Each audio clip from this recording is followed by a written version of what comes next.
മുഖം മനസ്സിൻ്റെ കണ്ണാടി എന്നാണല്ലോ പറയുന്നത്. അപ്പം മുഖത്ത് വരുന്ന ചെറിയ ചെറിയ പാടുകൾ, കുരുക്കൾ, അല്ലെങ്കിൽ അത് കഴിഞ്ഞ് വരുന്ന ചെറിയ ഇങ്ങനെ തിക്നെസ്സസ്, ഇതെല്ലാം നമ്മളെ വല്ലാണ്ട് അലട്ടുന്ന ഒരു പ്രശ്നമാണ്. അപ്പോൾ ഇന്ന് നമുക്ക് അതിനെക്കുറിച്ചൊന്ന് സംസാരിക്കാം. അതായത് മുഖക്കുരു അല്ലെങ്കിൽ ആക്നെ വൾഗാരിസ് എന്ന് പറയപ്പെടുന്ന ഒരവസ്ഥ.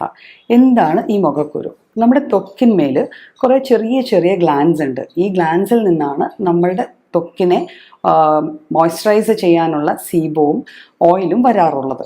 അപ്പം ചില സാഹചര്യങ്ങളിൽ നമ്മുടെ ഈ സീബം വരാനുള്ള ഒരു ഡക്റ്റ് അല്ലെങ്കിൽ ഒരു ഓപ്പണിംഗ് ഒരു ചെറിയ ശുഷിരമാണ്. ഈ ശുഷിരം വന്ന് അടഞ്ഞു പോകും. ഈ അടഞ്ഞു പോകുന്നത് കാരണം ഇതിലുണ്ടാവുന്ന സെക്രീഷൻസ് എല്ലാം അതിൻ്റെ അകത്ത് തന്നെ ഇരുന്ന് പലപ്പോഴും ഇൻഫെക്റ്റഡ് ആയി പോകുമ്പോഴാണ് മുഖക്കുരുവായി പരിണാമപ്പെടുന്നത്. അപ്പം മുഖക്കുരു സ്വാഭാവികമായിട്ട് നമ്മുടെ മുഖത്തൊരു ചെറിയ പാടോ കുരുവോ വന്നാൽ നമ്മളെ അത് വല്ലാണ്ട് അലട്ടാറുണ്ട്. പക്ഷെ മുഖക്കുരു ഒരു അസുഖത്തിൻ്റെ തലത്തിലേക്ക് വരുമ്പോഴാണ് നമ്മൾ അതിനെ ആക്നെ വൾഗാരിസ് എന്ന് ശാസ്ത്രീയമായിട്ട് പറയുന്നത്.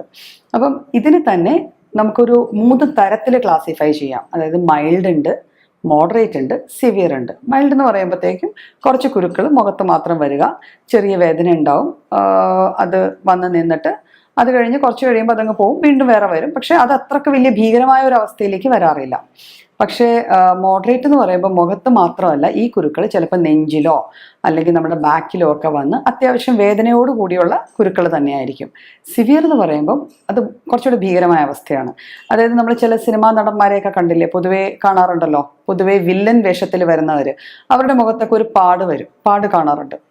ഇപ്പം പൊതുവെ പറഞ്ഞ മസൂരി വന്ന പാടുകൾ പോലത്തെ പാടുകൾ, അത് ശരിക്കും മസൂരി വന്നതായിരിക്കണമെന്നില്ല. അത് ഇതുപോലെ ആക്നെ തന്നെ കുറച്ചുകൂടെ സിവിയർ ഗ്രേഡിൽ വന്ന് അത് പൊട്ടിക്കഴിയുമ്പോൾ ഉണ്ടാകുന്ന പാടുകളാണ്. അവിടെ അത്യാവശ്യം കുരുക്കൾ തടിപ്പുള്ളവയും നല്ല വേദനയോടുകൂടിയും പൊട്ടുമ്പം നല്ലതുപോലെ പഴുപ്പും രക്തവും ഒക്കെ ഒലിപ്പിക്കത്തക്ക രീതിയിലുള്ളതായിരിക്കും ആ വരുന്ന മുഖക്കുരുകൾ. അപ്പം അതാണ് അതിൻ്റെ സിവിയർ ഫോം. പിന്നെ മുഖക്കുരു വന്നാൽ എന്താ പ്രശ്നം? സ്വാഭാവികമായിട്ടും ആദ്യത്തെ പ്രശ്നം സൗന്ദര്യ പ്രശ്നം തന്നെയാണ്. അല്ലെ, ഒരു കോസ്മെറ്റിക് കൺസേൺ. എല്ലാവർക്കും നമ്മുടെ മുഖത്ത് അല്ലെങ്കിൽ നമ്മൾ കാണപ്പെടുന്ന രീതിക്ക് ഒരു ഭംഗി വേണം എന്നുള്ളൊരു തോന്നലുള്ളവരാണ് നമ്മളെല്ലാവരും. എന്നാലും ഇതിനുപരി വേറെ കുറച്ച് വേറെ റിസൾട്ട്സും കൂടെ ഉണ്ടാവാം. അതായത് എപ്പോഴും ഇങ്ങനെ മുഖക്കുരു വരുന്നത് കൊണ്ട് ഒരു ആങ്സൈറ്റി ഒരു വ്യക്തിയിൽ ഉണ്ടാവാം, കോൺഫിഡൻസ് കുറഞ്ഞു പോകാം, പലപ്പോഴും ഒരു ഡിപ്രഷനിൽ വരെ പലരും എത്തിച്ചേരാറുണ്ട് ഈ മുഖക്കുരു കാരണം തന്നെ. അപ്പം മുഖക്കുരുയുടെ കാരണങ്ങൾ എന്താണ്? അപ്പം ഞാൻ അതിൻ്റെ പെത്തോഫിസിയോളജി, അത് എന്തുകൊണ്ട് മുഖക്കുരു ഉണ്ടാവുന്നു എന്ന് പറഞ്ഞു. അപ്പോൾ ഇതിന് പക്ഷേ ഇത് കൂടാതെ കുറച്ച് കാരണങ്ങളുണ്ട്. ആദ്യത്തെ കാരണം ജനിതക കാരണം തന്നെയാണ്. അതായത് നമ്മളുടെ വീട്ടിൽ നമ്മുടെ അച്ഛനോ അമ്മയ്ക്കോ ആർക്കെങ്കിലും മുഖത്ത് വല്ലാണ്ട് കുരുക്കളോ ഇതോ ഉണ്ടെങ്കിൽ സ്വാഭാവികമായിട്ട് ഒരു കുട്ടിക്ക് അത് വരാനുള്ള സാധ്യത 70% കൂടുതലാണ്. പിന്നെ അത് കഴിഞ്ഞ് വരാനുള്ളത് നമ്മുടെ ഭക്ഷണ രീതിയാണ്. ഭക്ഷണത്തിൽ നമ്മൾ കഴിക്കുന്ന കൊഴുപ്പിൻ്റെ അളവ്, അല്ലെങ്കിൽ ജങ്ക് ഫുഡ്സ് വഴി വരുന്ന എഡിറ്റീവ്സ്, ഫോർട്ടിഫൈ ചെയ്യപ്പെടുന്ന കുറേ കെമിക്കൽസ്, ഇവയെല്ലാം നമ്മുടെ ഭക്ഷണത്തിലൂടെ നമ്മുടെ ശരീരത്തിലെത്തുകയും അത് കാരണം നമുക്ക് മുഖക്കുരു വന്നെന്നിരിക്കാം. വല്ലാണ്ട് കൊഴുപ്പടങ്ങിയ ഭക്ഷണം, പലരും പറയാറുണ്ട് ഡോക്ടറെ മുട്ട കഴിക്കാൻ തുടങ്ങിയപ്പോൾ എനിക്ക് മുഖക്കുരു വന്നു. അവിടെ മുട്ട ഒരു കാരണം, ഒരു ട്രിഗറിങ് ഫാക്ടർ മാത്രമായിരിക്കും. മുഖക്കുരുക്കുള്ള സാധ്യത അവർക്ക് ഓൾറെഡി ഉണ്ടായിരുന്നായിരിക്കണം. പിന്നെ ഹോർമോണൽ കോസസ് ഉണ്ട്. അതായത് ചിലർക്ക് മാസമുറയോടുകൂടി ഒരു മുഖക്കുരു വരാം. PCOD ഉള്ള ആൾക്കാർക്ക് മുഖത്ത് നിറയും കുരുക്കൾ വരാം. പിന്നെ ഇപ്പം ആൺകുട്ടികളിൽ തന്നെ ആണെങ്കിലും ആൻഡ്രോജൻസിൻ്റെ, അതായത് ടെസ്റ്റോസ്റ്റിറോണിൻ്റെ അളവൊക്കെ വല്ലാണ്ട് കൂടിക്കഴിഞ്ഞാൽ അവരൊരു പ്യൂബർട്ടി ഏജ് ഒരു ഫാക്ടറാണ്. പ്യൂബർട്ടി, അതായത് ആയി തുടങ്ങുന്ന ആ ഒരു പ്രായത്തിൽ, കൗമാരപ്രായം തുടങ്ങുന്ന ആ ഒരു ഫേസിൽ മുഖക്കുരു ഒരു വലിയ പ്രശ്നമായിട്ട് തന്നെ വരാറുണ്ട്. അപ്പോൾ ഇതൊക്കെയാണ് ജനറലി കാര്യങ്ങൾ. പിന്നെ ഇത് കൂടാതെ ചിലപ്പോൾ ഇൻഫെക്ഷൻസ് വഴിയും മുഖക്കുരു വരാറുണ്ട്. അതായത് ഒരു ക്യൂട്ടി ബാക്ടീരിയം എന്ന് പറഞ്ഞ ഒരു തരം ബാക്ടീരിയ ഉണ്ട്. ഇതിൻ്റെ ഇൻഫെക്ഷൻ വന്നു കഴിഞ്ഞാൽ നമ്മുടെ ക്യൂട്ടിക്കൽ എന്ന് വെച്ചാൽ സ്കിന്നിൻ്റെ ഔട്ടർ മോസ്റ്റ് ലെയർ, അപ്പോൾ ആ ലെയറിൽ ഇതുപോലത്തെ സിബം ബ്ലോക്ക്ഡ് ആയിട്ട് മുഖക്കുരുകൾ വരാറുണ്ട്. ഇവയെല്ലാം കൂടാതെ ചിലപ്പോൾ മെക്കാനിക്കൽ കോസസും മുഖക്കുരുക്ക് കാരണമാകാറുണ്ട്. ഇപ്പോഴത്തെ ഏറ്റവും വലിയൊരു മെക്കാനിക്കൽ കോസ് എന്ന് പറയുന്നത് നമ്മൾ മാസ്കിൻ്റെ നിത്യ ഉപയോഗമാണ്. അല്ലെങ്കിൽ അപ്പം മാസ്ക് നിത്യമായിട്ട് വെച്ച് കഴിയുമ്പോൾ അത് അവിടെ ഇരിക്കുന്നത് കൊണ്ടുണ്ടാകുന്ന ഒരു ഡിസ്ട്രെസ്സിൽ, ചിലപ്പോൾ ഒരു ഇറിറ്റേഷനിൽ അത് ഒരു മുഖക്കുരു വരാനുള്ള സാധ്യത കൂട്ടുന്നുണ്ട്. ഹെൽമെറ്റിൻ്റെ ഉപയോഗം, ബ്രേസസ്, ബാൻഡ്സ് ഒക്കെ നമ്മൾ യൂസ് ചെയ്യുമല്ലോ, അവയെല്ലാം പലപ്പോഴും മുഖക്കുരുവിലേക്ക് നയിക്കാറുണ്ട്. ഇത് കൂടാതെ ചില മരുന്നുകൾ ലൈക്ക് കോൺട്രസെപ്റ്റീവ് പിൽസിൻ്റെ യൂസ്, ലോങ് ടേം യൂസ്, പിന്നെ ബ്രോമൈഡ്സ്, അയഡൈഡ്സ്, നൈട്രേറ്റ്സ് അടങ്ങിയ ഫുഡ്, ഇതെല്ലാം കഴിച്ചു കഴിഞ്ഞാലും, ഇതെല്ലാം നമ്മൾ റെഗുലറായിട്ട് എടുക്കുവാണെങ്കിൽ അതിൽ നിന്നും പലപ്പോഴും നമുക്ക് മുഖക്കുരുകൾ വരാറുണ്ട്. എന്തൊക്കെയാണ് മുഖക്കുരു വന്നത്? അതിന് മുഖക്കുരു ആണ് എന്ന് പറയുന്നതിൻ്റെ ലക്ഷണങ്ങൾ. അതായത് ഒരു ദിവസം ഒരു കുരു വന്നു, അല്ലെങ്കിൽ 2 ദിവസം ഒരു കുരു നിന്നു എന്ന് പറഞ്ഞ് എനിക്ക് മുഖക്കുരു ആണ്, അല്ലെങ്കിൽ എനിക്ക് ആക്നെ ആണ്, എനിക്ക് അതിന് ട്രീറ്റ്മെൻറ്റ് വേണം എന്ന് പറയുന്നതിൽ കാര്യമില്ല. സ്വാഭാവികമായിട്ട് പല അവസ്ഥകളിലും നമ്മളുടെ മുഖത്ത് ഒന്നോ രണ്ടോ കുരുക്കൾ വന്നു പോകാം. പക്ഷേ ഇതൊരു നീണ്ട കാലയളവിൽ ഇതേപോലെ വന്നും പോയും നിൽക്കുകയോ അതോ കോൺസ്റ്റന്റ് ആയിട്ട് നിൽക്കുകയോ ചെയ്യുകയാണെങ്കിലാണ് നമ്മൾ ഇതിനെ ആക്നെ വൾഗാരിസ് എന്നുള്ള കാറ്റഗറിയിൽ ഡയഗ്നോസ് ചെയ്യുക തന്നെ ചെയ്യുന്നത്.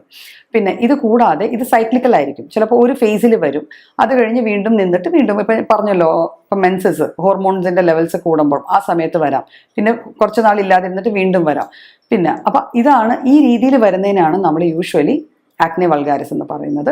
ഇത് ഡയഗ്നോസ് ചെയ്യാൻ ഇതിൻ്റെ സിംറ്റംസ് മാത്രം മതി, വേറെ ബ്ലഡ് ടെസ്റ്റുകളുടെ ആവശ്യമൊന്നുമില്ല. സൈക്ലിക് ആയിട്ട് തന്നെ വരുന്ന കാര്യത്തെ നമ്മൾ ഈ രീതിയിൽ ഡയഗ്നോസ് ചെയ്യാറുണ്ട്. ഇത് ഡയഗ്നോസ് ചെയ്ത് കഴിഞ്ഞാൽ നമുക്കിതിന് ട്രീറ്റ്മെൻറ്റും ഉണ്ട്, അതിൻ്റെ കൂടെ കുറച്ച് മാനേജ്മെൻറ്റ് ഫാക്ട്സും ഉണ്ട്. കൂടുതലും മാനേജ്മെൻറ്റ് പാർട്ടാണ് നമുക്ക് വർക്കൗട്ട് ചെയ്യുന്നത്. ട്രീറ്റ്മെൻറ്റ് ചെയ്യേണ്ടി വരുന്ന അവസ്ഥകൾ യൂഷ്വലി സിവിയർ ആയിട്ടുള്ള മുഖക്കുരുകൾക്ക് മാത്രമാണ്. അപ്പോൾ മാനേജ്മെൻറ്റിൽ നമുക്ക് എന്തൊക്കെ ചെയ്യാം? ധാരാളം വെള്ളം കുടിക്കുക. എപ്പോഴും പറയാറുണ്ട്, നമ്മുടെ ബോഡിയിൽ വാട്ടറിൻ്റെ അളവ് കൂടിക്കഴിഞ്ഞാൽ ടോക്സിൻസ് ബോഡിയിൽ നിന്ന് പോകാൻ ഹെൽപ്ഫുൾ ആണ്. അപ്പം മുഖക്കുരു ഉണ്ടാവാൻ കാരണമാകുന്ന ടോക്സിൻസ് എന്തെങ്കിലും ഉണ്ടെങ്കിൽ അത് റിലീസ് ചെയ്ത് പോകും. പിന്നെ രണ്ടാമത്തത്, നമ്മുടെ ഭക്ഷണം ജങ്ക് ഫുഡ്സ് അവോയ്ഡ് ചെയ്യുക. ജങ്ക് ഫുഡ്സ് അവോയ്ഡ് ചെയ്യുക.